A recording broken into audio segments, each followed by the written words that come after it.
തന്റെ അനന്തരവൻ എത്ര കാലമായിട്ട് തന്റെ കൂടെ ഉണ്ട്? ഒരു 30 വർഷമായിട്ട് എന്റെ കൂടെ ഉണ്ട്. അപ്പോ അവൻ എത്ര വയസ്സായി? ഒരു 27-28, അതിൽ കൂടില്ല. കണക്കുകളൊന്നും ശരിയാകുന്നില്ലല്ലോ ഗംഗാര. പേടിച്ചിട്ടാ. പണ്ട് എനിക്ക് അങ്ങനെയാ, പേടിച്ചെനിക്ക് കണക്കേറ്റി പോകും. പ്രായത്തിന്റെ കാര്യത്തിൽ നമ്മൾ തമ്മിൽ കണക്ക് പറയണ സാബിന് എന്ത് മതിപ്പ് തോന്നുന്നു അതിൽ ഉറപ്പിക്കാം. പോരെ? പോരാ, എനിക്ക് അവനെ കുറിച്ച് എല്ലാം അറിയണം. അവന്റെ അച്ഛനും അമ്മയൊക്കെ. അത് മാത്രം ചോദിക്കരുത് സാബ്, പറയാൻ എനിക്ക് വാക്കുകളില്ല. അത് വിടും. അവന്റെ അച്ഛനും അമ്മയും ഒക്കെ ഞാനാണ്. അവൻ എന്താണ് പ്രശ്നം ഉണ്ടാക്കിയത് സാബ്? എന്റെ സഹോദരിയെ കുറിച്ച് അറിയാലോ. അവൾക്ക് ആലോചനകളൊക്കെ ധാരാളം വരുന്നുണ്ട്. ഒക്കെ സ്വത്ത് മോഹിച്ചു വരുന്നവരാ. സ്വത്ത് കൈക്കലായാൽ അവൾ അവർക്കൊരു ഭാരവും. അവളെപ്പോലെ എന്തെങ്കിലും കുറവുള്ള ഒരാളാണ് വരുന്നതെങ്കിൽ അവർ പരസ്പരം ഭാരമാവില്ല. സന്തോഷത്തോടെ സ്നേഹത്തോടെ ജീവിക്കും. ഇപ്പോ താനൊന്ന് മനസ്സുവെച്ച സംഗതി കൊള്ളാം. പക്ഷെ ഇതേ കുറവുള്ള ഒരാളെ കണ്ടുപിടിക്കാന്ന് പറഞ്ഞാ എനിക്കാണെങ്കിൽ പഞ്ചാബിൽ യാതൊരു കണക്ഷനും ഇല്ല. ആകപ്പാടെ പരിചയമുള്ള സാബ. സാബിന്റെ പരിചയത്തിൽ ആരെങ്കിലും ഉണ്ടോ? ഉണ്ട്. പഞ്ചാബിലല്ല, ഇവിടെ. തന്റെ അനന്തരവൻ. അവനെ ഞങ്ങൾക്ക് തന്നൂടെ? ഞാൻ ജനിച്ചു വളർന്ന മണ്ണിതാ. പഞ്ചാബിയെന്നോ മലയാളിയെന്നോ ഞാൻ വേർതിരിച്ച് കണ്ടിട്ടില്ല. സാബ് പറയുന്നത് ഈ കല്യാണം? അതെ, ആലോചിച്ചിട്ട് പറഞ്ഞാൽ മതി. എന്നോട് ചോദിക്കാണ്ട് എന്റെ കല്യാണം നടത്താൻ അയാൾ ആരാ? നിന്റെ അമ്മാവൻ. അമ്മാവൻ മണ്ണാങ്കട്ട. എന്റെ കല്യാണത്തിന് എന്റെ സമ്മതം വേണ്ടേ?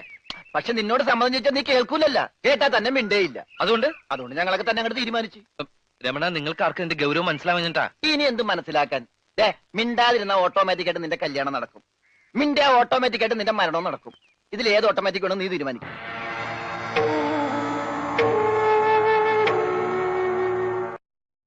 ആലോചിക്കാനൊന്നുമില്ല. ഇത് ശരിയാവില്ല. ഈ ബന്ധം നമുക്ക് ചേരില്ല. എവിടെ നിന്നോ വലിഞ്ഞു കയറി വന്നൊരുത്തൻ. അവനെയാണ് ഇത്രയും കാലം കാത്തിരുന്ന് പൊന്നാര പെങ്ങൾക്ക് കണ്ടുപിടിച്ചത്. അവളെ മനസ്സിലാക്കാനും സ്നേഹിക്കാനും കഴിയുന്ന ഒരാൾ. അതിനപ്പുറത്തേക്കൊന്നും ഞാൻ ചിന്തിക്കുന്നില്ല. സ്നേഹിച്ചാൽ മാത്രം മതിയോ? ജീവിക്കട്ടെ. അവൾക്കോ സംസാരിക്കാൻ കഴിയില്ല.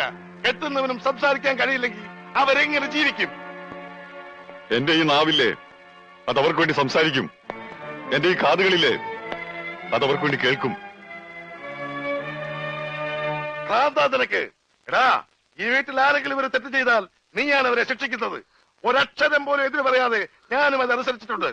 ഇപ്പൊ തെറ്റ് ചെയ്യാൻ പോകുന്നത് നീയാണ്. നീ അനുഭവിക്കും. ഈ മനീന്ദ്ര സിംഗ് ആണ് പറയുന്നത്. നീ ഒരുപാട് അനുഭവിക്കും. അനുഭവിച്ചോളാം, എതിർക്കില്ല. ഈ സ്വത്ത് മുഴുവൻ ചാച്ചാജിയുടേതാണ്. ഒക്കെ തിരിച്ചേൽപ്പിക്കാം. ഇവിടെ നിന്ന് ഇറങ്ങിത്തരാം. ഈ പന്തലിൽ വെച്ച് അവളുടെ കല്യാണം നടത്താനുള്ള സാവകാശം മാത്രം കിട്ടിയാൽ മതി എനിക്ക്. നീ എന്താ പറഞ്ഞത്? നീ നോക്കി നടത്തിയതെല്ലാം, നീയായിട്ട് വലുതാക്കിയെല്ലാം ഇട്ടിട്ട് പോവാന്നോ? ഈ സ്വത്തുക്കളെല്ലാം കിട്ടിയിട്ട് കിഴവൻ എന്തിനാടാ? നിന്നെക്കാൾ വലിയൊരു സ്വത്ത് എനിക്ക് വേറെ ഏതാ ഉള്ളത്?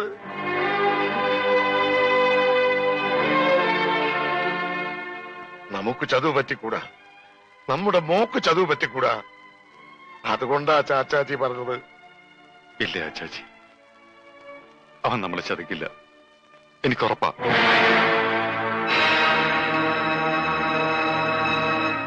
ഭയ്യ,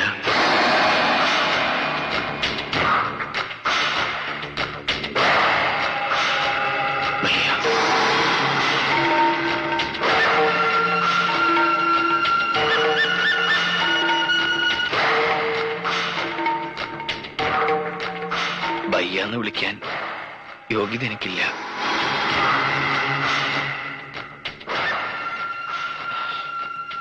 ഇത്രയും നാളും ഞാനൊന്നും കേൾക്കാതിരുന്നതാ, ഒന്നും മിണ്ടാതിരുന്നതാ. എന്റെ ഗതികേടും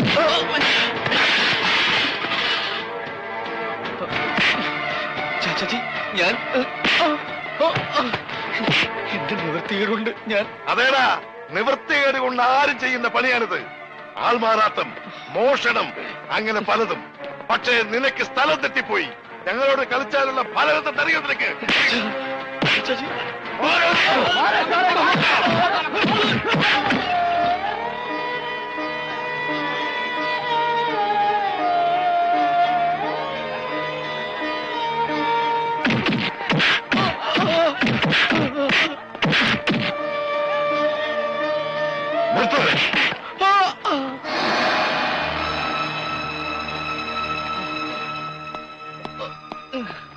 ഇപ്പൊ മനസ്സിലായില്ലേ ഇവന്റെ തലനിറം?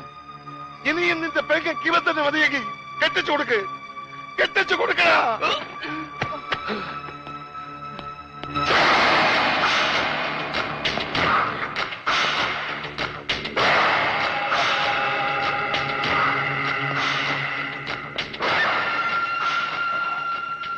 എന്റെ പെങ്ങൾക്ക് നിന്നെയാണ് ഇഷ്ടമെന്ന് പറഞ്ഞപ്പോ നിനക്കെങ്കിലും വയ്യാന്നൊന്ന് വിളിക്കാൻ കഴിഞ്ഞെങ്കിലെന്ന് ഞാൻ ആഗ്രഹിച്ചു, പ്രാർത്ഥിച്ചു.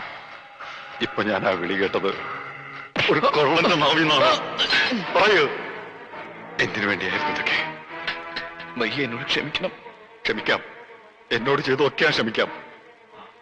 പക്ഷെ എന്റെ പെങ്ങളുടെ മനസ്സിനിടം കിട്ടാൻ വേണ്ടി അവളെ നീ വിശ്വസിപ്പിച്ചില്ലേ? സംസാരിക്കില്ല എന്നും കേൾക്കില്ല എന്നും. ആ ചതി ഞാൻ പൊറുക്കില്ല. ഇനി നീ സംസാരിക്കില്ല ഒരിക്കലും. നിങ്ങൾക്ക് എന്നെ കൊല്ലാം, അതിന് അവകാശമുണ്ട്. ഏത് വേദനയും ഞാൻ സഹിക്കാം. പക്ഷേ ഇപ്പൊ പറഞ്ഞില്ലേ അവളെ ഞാൻ ചതിച്ചു എന്ന്, അത് ഞാൻ സഹിക്കില്ല. ഒരു നോട്ടം കൊണ്ട് പോലും ഞാൻ ചതിച്ചിട്ടില്ല. അവൾക്ക് എന്നെ കുറിച്ച് എല്ലാം അറിയാം.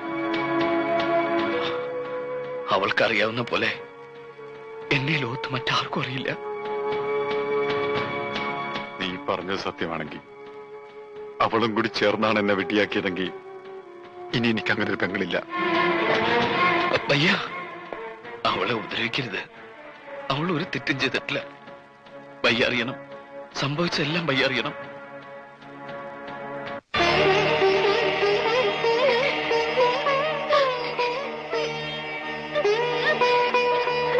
ബേട്ടി,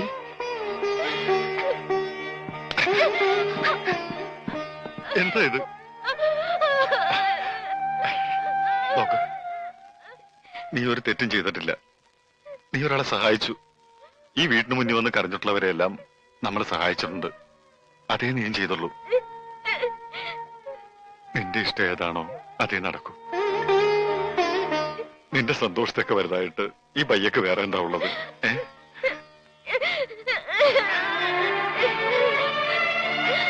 അവനെല്ലാം ഞങ്ങളോട് പറഞ്ഞു. എല്ലാം. അവൻ നല്ലവനാണ്, സ്നേഹമുള്ളവനാണ്. ഞങ്ങൾക്ക് ബോധ്യമായി.